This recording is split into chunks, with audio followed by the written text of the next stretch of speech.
Hey, this is Value Add Mike Taravella. And if you want to learn how to use your small axe to build an empire, you should be listening to the Small Axe podcast with my good friend, Nico Salgado. Like, comment, subscribe, share with a friend, and take over the world today. Hey guys, it's your boy Nico here from the Small Axe Podcast. I want to show you how to use your small axe to build a lasting empire. You see, not everybody begins their investing career with millions of dollars, a huge network of investors, or the knowledge necessary to become successful in this space, and that's okay. What I focus on here on this podcast is helping you hone your skills, sharpen your tools to become the best investor that you can be. Now, I want you to sit back, relax, and enjoy this show. If you have any questions or you want to reach out to me or the guest, feel free to do so. Love you guys. All right, Small Axe community, welcome back. And today I have a super special guest. He actually happens to be a friend of mine. Now, last week I had Tony Castronova on for the third time, and I said, this is not right. I got to get my guy, Mike Taravella, back on for the third time as well, because it just wouldn't be right. I need to hear his voice, and you need to hear his voice and his insight. So, Mike, welcome back, man. Nico, honor, privilege to, and I thought like how you made it sound like you don't have friends. Nico has many friends. I'm one of Nico's many friends. Oh, maybe the crossover to real estate to friendship isn't as big, but Nico has friends, everyone. Don't let him make you feel bad. Thanks, man. Well, okay. So, Mike, I'm excited to get, back in touch with you. I want the listeners to get an idea of what you've been working on. Let's actually start with a little bit of background of who you are in case they don't know. Then we're going to build up to what you are working on now. We'll get some insights into the market and what is good and not good to be looking at these days. And we're going to jive, man. So let's start off with a little bit of your background. Yeah, absolutely. So for those who haven't listened to the first two amazing episodes with Nico, Mike Taravella, former CPA now, officially let that lapse to pursue happiness. But starting off my career, worked for Ernst & Young. I worked for a family office with Dan Gilbert, and then just started my real estate path with 2 single families in Michigan, where I'm from. And along the way, just adding value for free for people, whether it be helping promote meetups, underwriting for free, was doing the 10 p.m. to 2 a.m. grind because I hated accounting so much. And I just hated it more than anything. And it was not for me. Learned a lot, but was not for me. Worked for a family office in Knoxville and helped them with their multifamily portfolio and acquired about 350-ish units to 400. And then in the past year, just over a year, worked for myself and partnered with a group in Denver called Quantum Capital and acquired another 200 or so units. So up to 670 units, 100 million assets under management, which all means nothing because they're syndications and I myself own a small piece of it. So I look at syndications, there's a lot of groups of look how many doors I have. And I'm like, well, I own a small percentage because I want to make sure my investors get paid. 2023, we closed one deal, seller financed, had 6 other LOIs accepted, but none got to contract because sellers are unique this year. And, just been focusing on operations. We had to switch property managers on our 36 unit due to lack of execution, we'll say. And then we've actually, in our Denver portfolio, partnered with a leasing consultant, Peak Properties, to help lease our units because they just have so much know-how and execution. And so I think it's just to start the year, I listened to the All In podcast and it was something resonated. It was like being quick to execute will trump any game theory if you think of every scenario. So we just been making quick decisions, measuring it, and then keep on going. Fail fast and often because this year I've heard many people say survive till 25, year of the operator, what have you. But I think it's just execute for your investors and then we'll see what happens. So awesome. That's it. That's all in a nutshell. Have a good night, everyone. Bon voyage. No, man. That was awesome, man. Everything that you work on for me is inspiring and just so fun. It sounds like your life is amazing, but there's a grind. There's a serious grind that goes behind it. That was the Cliff Notes version of, I'm not going to pan back in my Oura ring and be like, why is Mike averaging 5 hours of sleep in February and March? It's like, oh, because we had $2,000 worth of rent or 2 renovations left. And if we spent it, we'd have negative monies in our bank account. So, I know we're glossing it over, but this is the year where people are like, oh man, being a GP is hard. You're like, yeah, this is how it's supposed to be. Like, it's not just 20% rent growth, high five, compressed cap rates, and then we all get paid and move on with our life. This is where you earn your GP share. Absolutely, man. And you mentioned something. You mentioned a lot in there, and I really want to go. I want to go over a lot, but you mentioned Yeah. something about. I guess it was based on the GP percentage ownership, right? A lot of people don't talk about this. We say we own 1,000 doors or whatever it is, but me personally, for example, I'm working on a small 10-unit deal, right? And if we have 8 guys It's just involved, a 10-unit deal. Just a 10-unit deal. right? But if we have 8 guys on that, and your percentage of ownership is equal, let's say you only own a door and a quarter, right? I mean, it's not like it's not really like a big multifamily acquisition. And people don't really realize that. And people think that they can kind of quit their jobs right away and jump into owning a multi-million-dollar building. But the percentage of ownership is important, and so is your role and what you're actually getting out of that deal. Yeah. I think it's super important, even for me. Like, I tell other people because they see like the podcasts and like the social media and the Grant Cardones and like even I talked to a California investor and they're like, if I buy this, I'll make $6,000 a month. And I'm like, well, your insurance is going up, your taxes are going up, and it's very management intensive. Do you want to do like what's your role in this? And she said, well, I don't want to do anything. Or I'm like, well, just be passive. You don't have to buy it. You don't have to do anything. Like, just work. Don't get more jobs.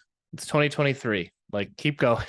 Do what you're good at, make a lot of money and be passive. Or if you're on the acquisitions or GP side, just sharpen that skill set even more and double down and find better partners.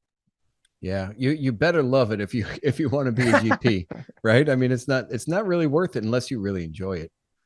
Yeah. I mean, that's all entrepreneurship, right? Like, what's the phrase? If you work, we quit our 40 hour a week job to work 80 hours with no healthcare, no guaranteed salaries or payments, and just to create something entirely different. So the odds are against us. I mean, obviously we're backed by real estate, so that always helps, but just enjoy the ride. Got one shot at this, and just put less pressure on yourself, but just do good deals with good people and good things will happen. I believe it, man. You mentioned in there that you had 6 LOIs accepted. What happened, man? How does that not come to fruition? Well, when the seller wants to index price to the US dollar to gold, one wanted my social security number before going under contract, but they didn't share anything. So we're like, we don't talk to strangers, let alone give them our social. Mm-hmm. Marriage dispute, ghosted.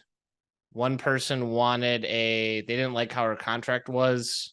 And then one person wanted a 2-page PSA and a handshake agreement on $1 million+ deal. So it's, it's been a unique year, but we're still following up, and we're just looking at deals if they closed, and they haven't. So we're just continuing to follow up, continuing to call brokers, and just seeing what we can do with our investor base and try to take over the world.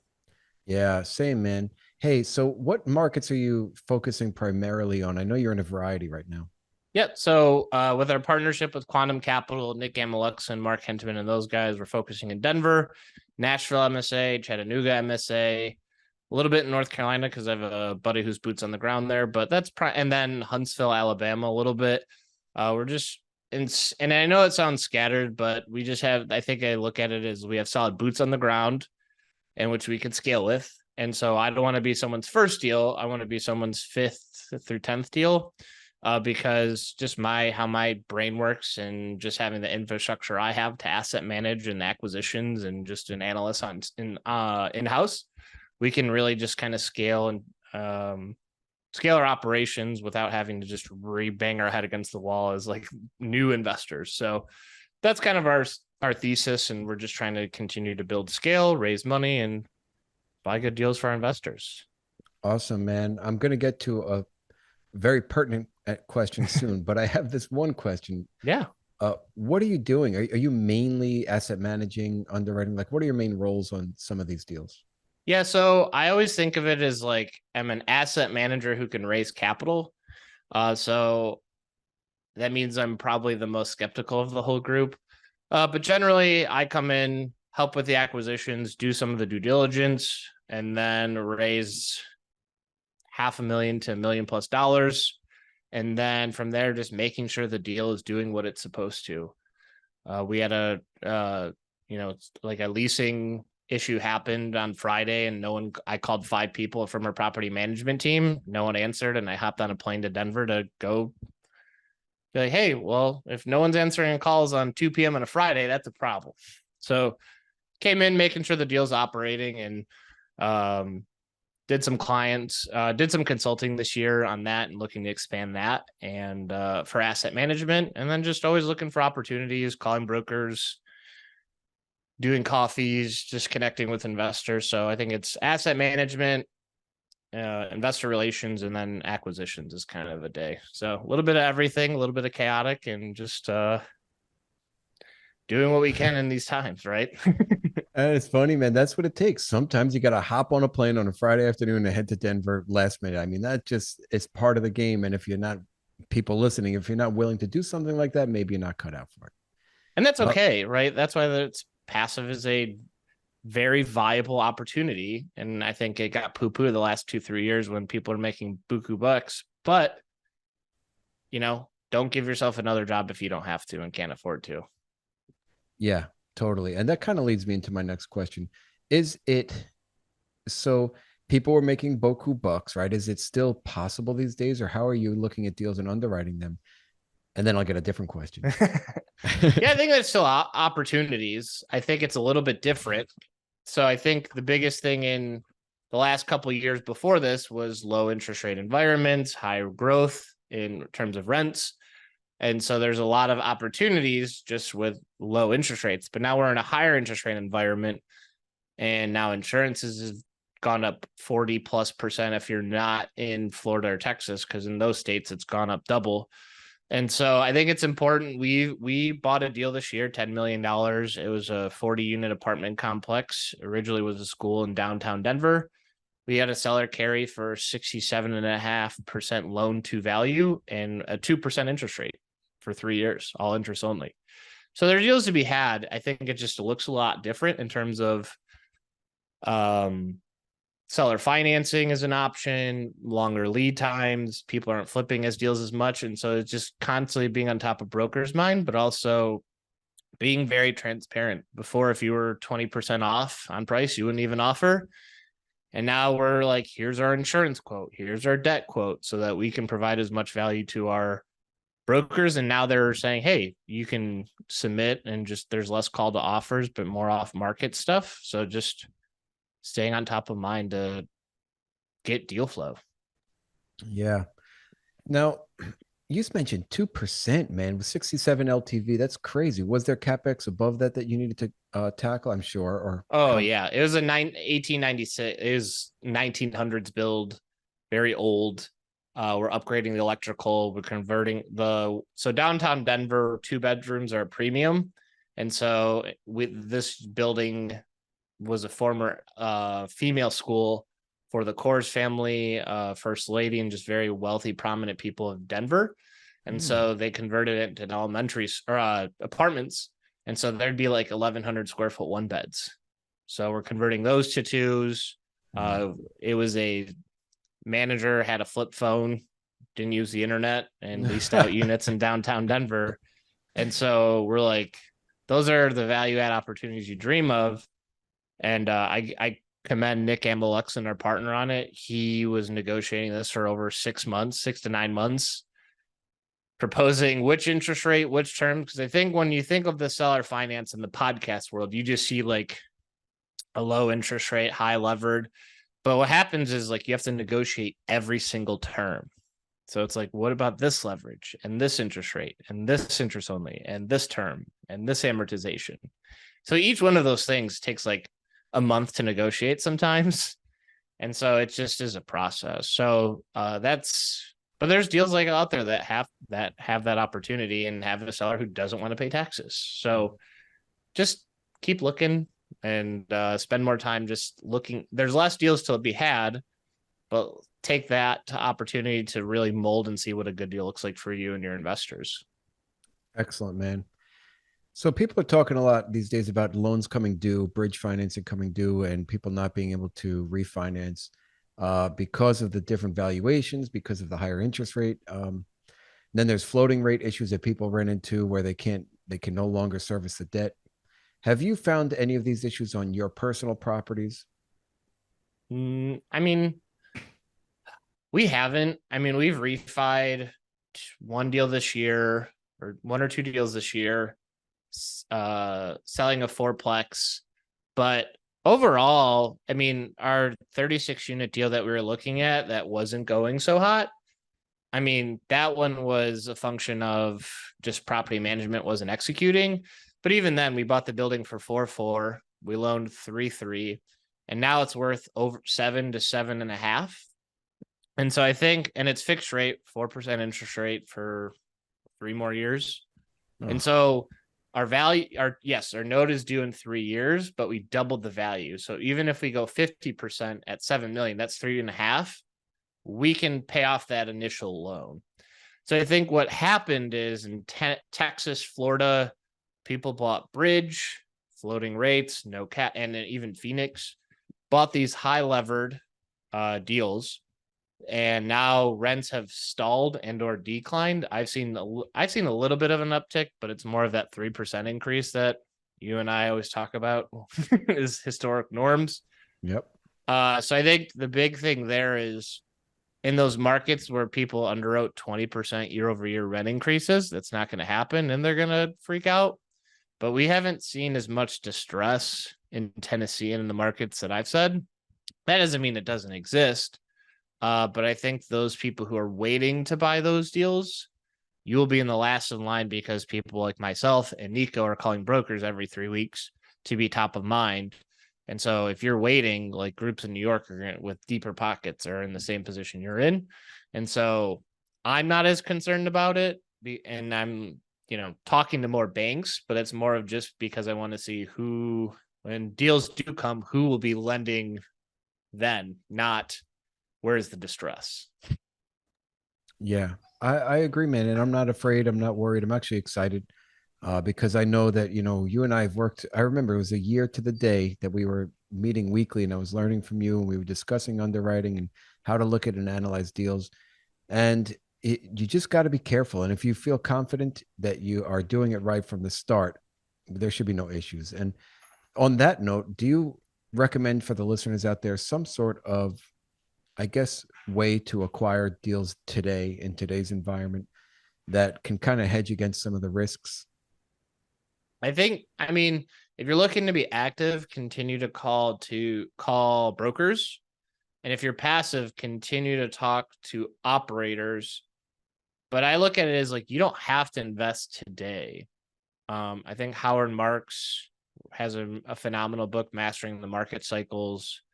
This quarter, my goal is to listen to 65 CEO interviews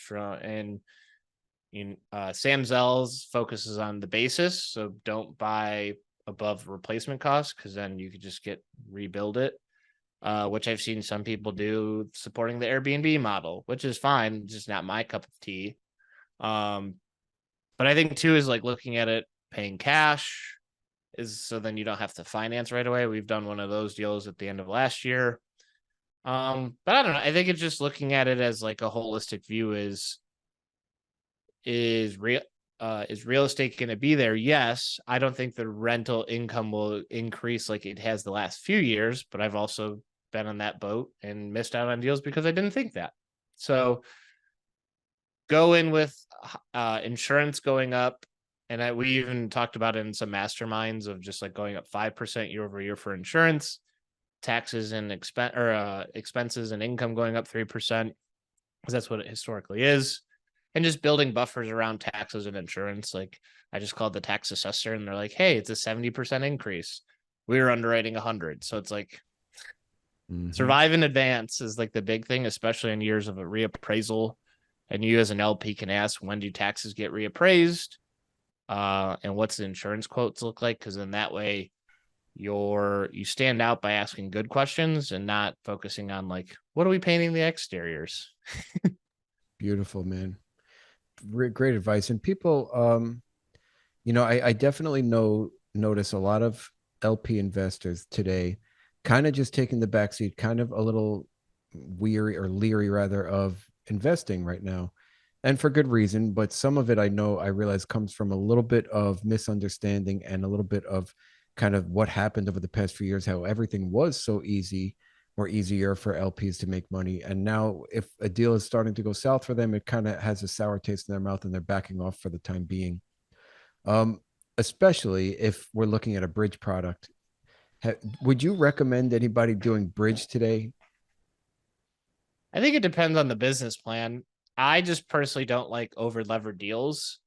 In terms of Real Estate Titan, I think it was the book, but a lot of anything over 70 loan to value, I get weary of.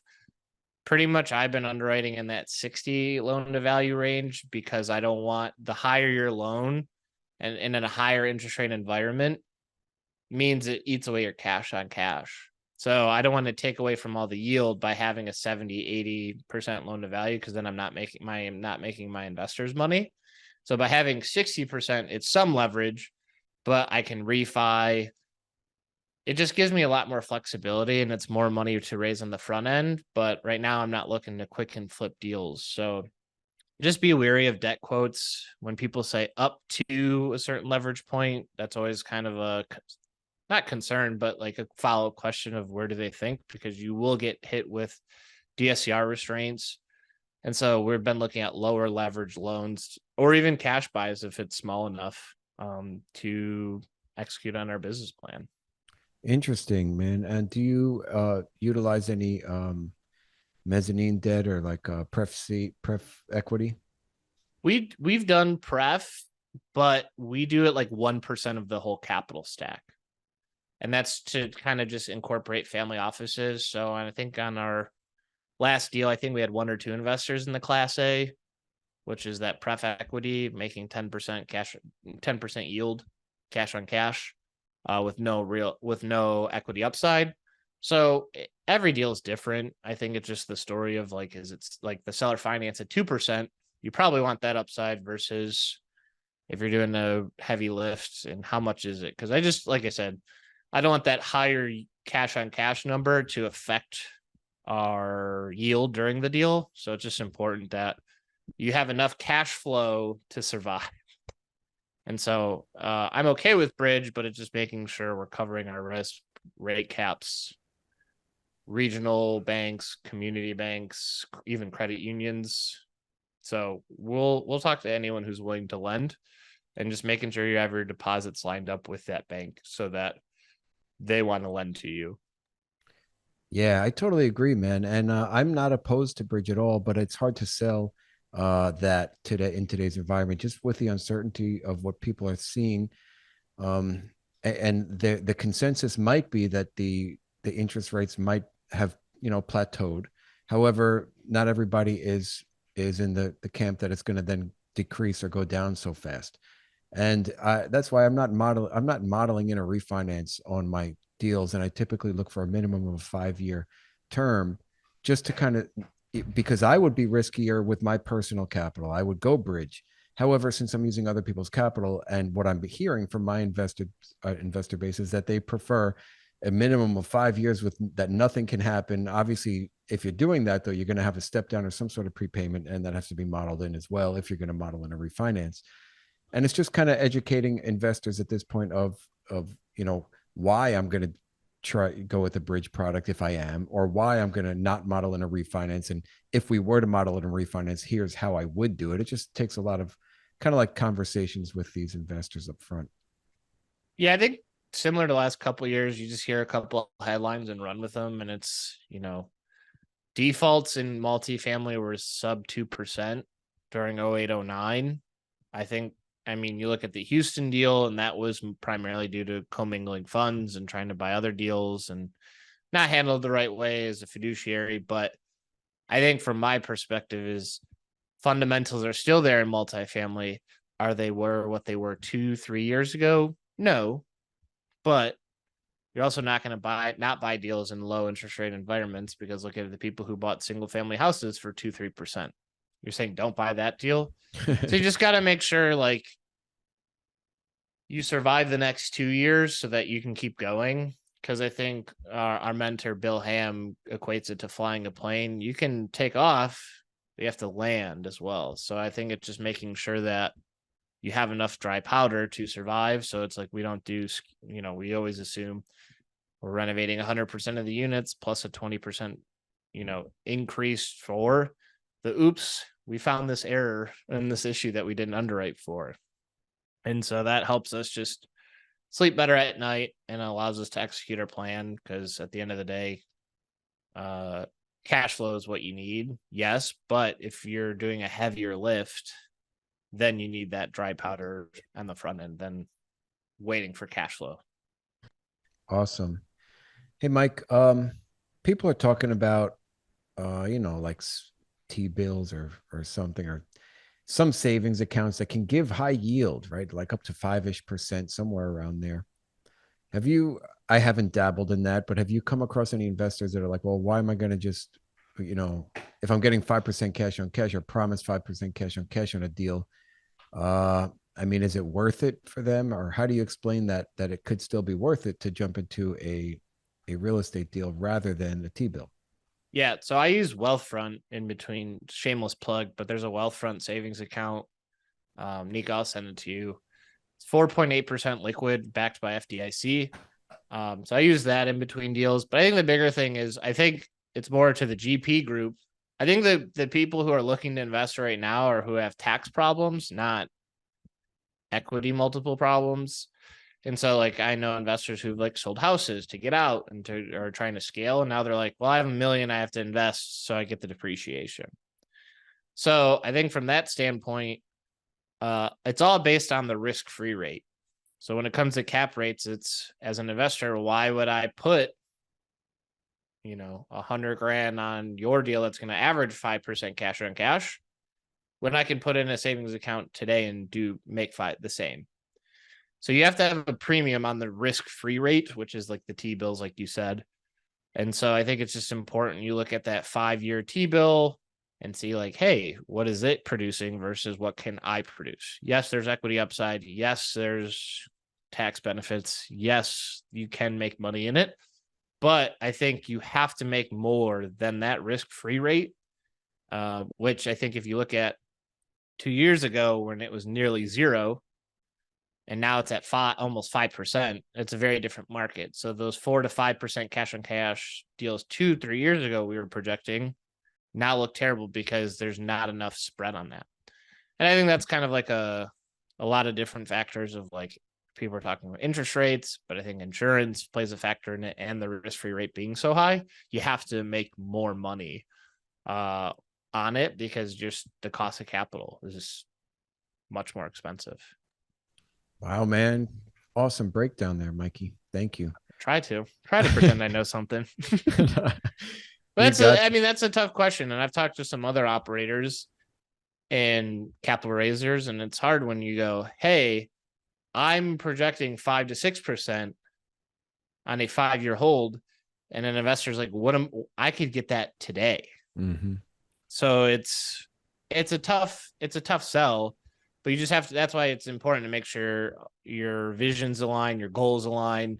I mean, if you're retiring and you need to make 5% to kind of just live out, that's a very different discussion than someone in their 20s and 30s are like, I just scraped up this and I want to invest and I believe in the long term of it. So we've never been in this issue, or I guess opportunity to invest in this type of environment because we've been in such a low interest rate environment. But interest rates have been much higher during, like, because I tell investors, just because you started caring where interest rates are the last 2 to 3 years doesn't mean it's the highest it's ever been.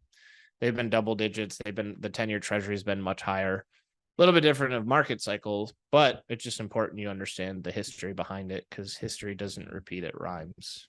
Oh, Mikey. I like it. Hey, cool, man. Let's jump over to what your plans are for. I know you said you're going to listen to like 65 interviews from CEOs and all this cool stuff. Get us all pumped up. How are you going to finish up this year? And what are you looking at for 2024? Yeah, so this year's been a little bit of a pivot. So we've started an asset management consulting service. I think the bigger scope of that is we've mentioned the issues of investing in real estate. And so I'm looking to expand my operator panel of just like being a world-class operator. And we're just really looking at, meeting new operators by helping them on the consulting side. And so now we're going to wrap up the year with probably 2 to 3 more clients there, hiring an asset manager full time, probably virtually would be the best bet. And then from there, just keep smiling and dialing deals. I read Alex Hormozy's $100 million leads, and we're just taking that on as a team in terms of investor relations, in terms of deals. And so we're just keep smiling and dialing, and hopefully we get a couple more deals. That's all you can do, right? Like I always want to say, like, we're going to acquire this many assets under management, but if there's not, if you put those goals out there, yes, it can manifest. But our goal this year is to acquire 100 million, and I think we're at 15 ish. Yeah, 15 because we bought a storage facility. So it's like, does it not hit? But I'd rather just put out good deals to our investors and just keep making content, the YouTube channel, just promoting that. Was in a slump in that, but we just want to make sure we're there for our investors and making sure we can meet as many people so that going into 2024, we have an asset manager in house who can operate and scale with us, and we don't have to worry about the training aspect. And then from there, we're just finding good deals for our investors. Cool. Cool, man. I feel like it was a So boring answer, but it's like, we'll see. I think interest rates will rise a couple more times and then they'll cut for the election. And I think every interest rate rise, it takes 6 months to process. So we just had the most rate hikes since the 80s. So we'll see what happens. I know, but you know what? Once interest rates drop again, it's going to get flooded with buyers, and then the competition is way back up. So it's pick your poison at this point. I don't know what's better or worse. If you can find the deal in today's market and make it work with today's interest rates, or however creative way of structuring the deal that you spoke about, with leveraging it differently, perhaps adding some sort of different equity. If you can make it happen today, and then rates do drop, forget about it. I mean, it's a home run, right? Yeah, deals are always hard to come by. People are like, when rates are lower, then I'm going to buy. But then you have everyone back in. So look at the last 2 years, interest rates were nearly zero. And if you didn't buy a deal, it's like, well, I think I framed my team to be like, we didn't overpay. We just didn't have a cheap enough cost of capital. So like I look at it as like, hey, Nico, the 10 unit, say you lost it to a 1031 California buyer. Like you're not going to lose sleep over that buy. So I think it's just making sure you have a lot of investors, cheaper cost of capital. I mean, I'm not saying go Blackstone and loan from the Fed, but just continue to meet investors and just seeing and networking. Because I mean, by doing that, I wouldn't own 5 properties in Denver if it weren't by just networking, going to events. I went to Seattle, Washington, met a client there. So you never know what's going to happen.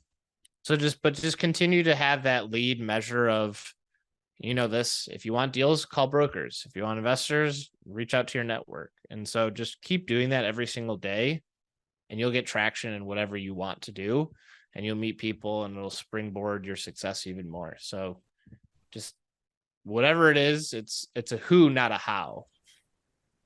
Yep. Great advice, man.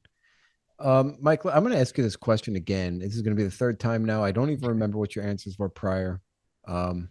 But I think I might, but let's do it again and see what we get. I definitely don't remember. All right, good. So let's imagine it was 100 years from now. You have great grandchildren and they are so happy, man. They want to write a book about you. What would you want them to title this book? I remember this question and I stalled so much last time. I think it's just I would title the book just Be Happy.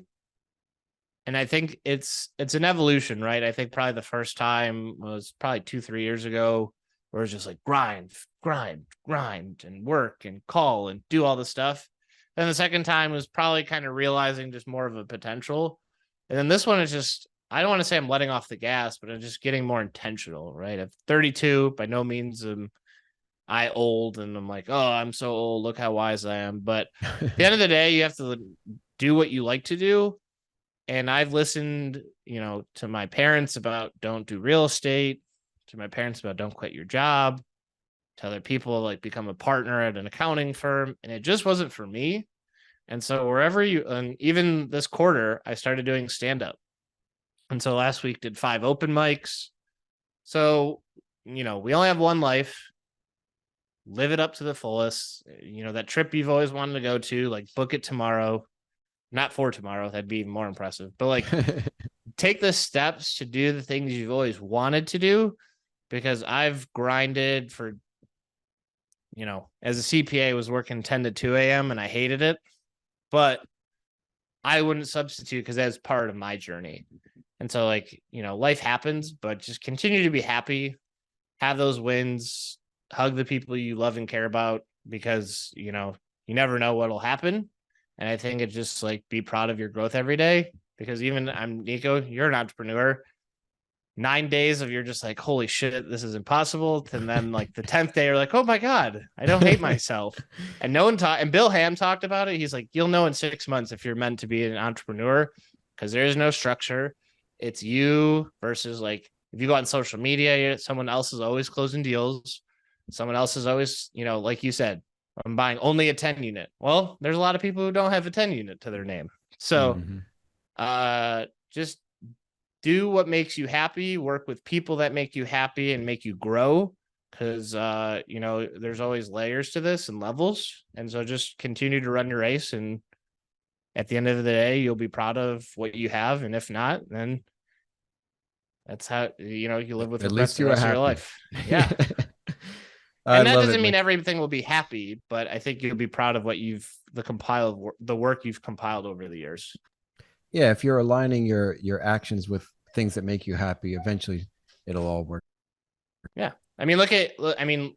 Seeing your growth, Nico, and meeting you in person, I almost broke down when we first met, because it was knowing the reps you're putting in and the deals you've gotten in, and you just didn't stop. And so it's is commendable and awesome. And guess what? We've only just begun. So it's a cool to see it grow and just help people, and just don't stop. You're the man, Mikey. Thank you. And I know people are going to want to reach out to you, whether that be for getting into a 2% interest rate deal at some point in Denver, or talking about how to beef up their asset management skills, or getting into this book called Be Happy, or hanging out with you to learn consulting and use your consulting services, whatever it is, or listening to your stand-up comedy, man. I love it. So how can people find you? Yeah, I'm Value Add Mike on all social medias. Invest at valueaddmike.com is my email for anything investing, marketing, whatever you need. I'm here to help add value, and just happy to connect and just make your life better, right? So I like to add value to everyone I know, and whether it be investing, a laugh, whatever you need, I'm here for it. Oh, thank you, Mike. And I'm so happy we got to connect again on air. 3 times a charm. I can't wait to do it again in a few months, man. I really, really appreciate having you on with me and your insight and everything that you provide for our community. So thank you, man. Of course. Yeah. Proud of you, Nico. I know when originally you're like, I'm going to start a podcast, and it's cool to see you grow and scale just as a person, an investor, and it's cheers to your success. Oh, thanks, man. All right, let's wrap it. And until the next time, my friend. All right. Hey, Small Axe community. I would like to say thank you for listening to another episode of my podcast, where we show you how to use your small axe to build a lasting empire. Now, if you liked what you heard, it would mean the world to me if you would subscribe, leave a 5-star rating, and write a review. Also, if you want to get in touch with me, go to my website at smalaxecommunities.com. Book a call with me. And until the next episode, keep sharpening those axes.